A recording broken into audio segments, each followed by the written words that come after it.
Content monetization কথাটা শুনলেই মনে হয় যেন এটা একটা সোনার হরিণ।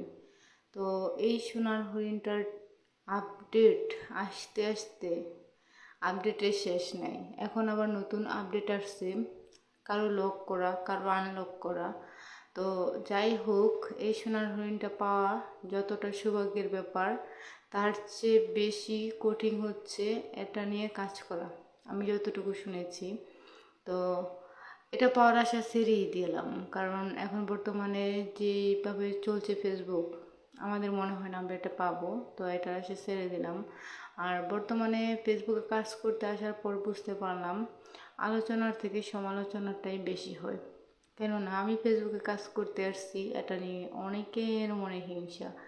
অনেকে বলতেছে আমার থেকে রান্না বান্নার কোয়ালিটি এত ভালো, তারা কাজ করলে লক্ষ লক্ষ টাকা ইনকাম করতে পারবে।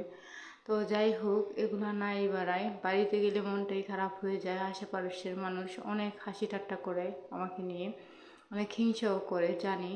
তো আমার রান্নার কোয়ালিটি অনেক খারাপ, তবু আমার এত ভিউ হয়। তো তাদের রান্নার কোয়ালিটি অনেক ভালো।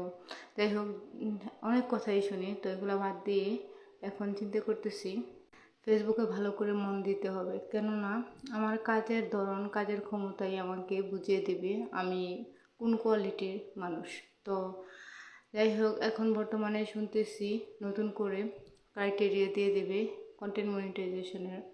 তো যারা যারা সেট আপ পেয়ে গেছেন, তারা তো সোনার হরিণ পেয়ে গেছেন, তাদের আর টেনশন নেই, ডলার ইনকাম করতেছেন। যাই হোক, সেন্ট হিসাবে পান 17 সেন্ট 30 সেন্ট যাই পান, ইনকাম তো করতেছেন। আর আমরা একেবারে হতাশাগ্রস্ত হয়ে পড়ছি, পাবো কি পাবো না আল্লাহ ভালো জানে। তবুও হাল ছাড়বো না, কাজ চালিয়ে যাবো ইনশাল্লাহ। এক সময় না এক সময় অবশ্যই সফল হতে পারবো। যারা অ্যাক্টিভ ছিল না, আনঅ্যাক্টিভ, তারাও মনিটাইজেশন পেয়েছে, এখন কাজ করতেছে, ইনকাম করতেছে। তো আমরা সবসময় অ্যাক্টিভ থেকেও পাইনি, শুধু স্টার সেট আপ থেকে ইনকাম করতেছি। ও আর কি বলবো, এত এত কষ্ট করে কোনো লাভ হয় নাই, মনটা অনেক খারাপ। কি আর করবো, এখন ভিডিও ছাড়তে ইচ্ছে করে না, তবুও মনোবল হারাই নাই, মনের উপর জোর করেই ভিডিও ছাড়তেছি, কাজ করতেছি।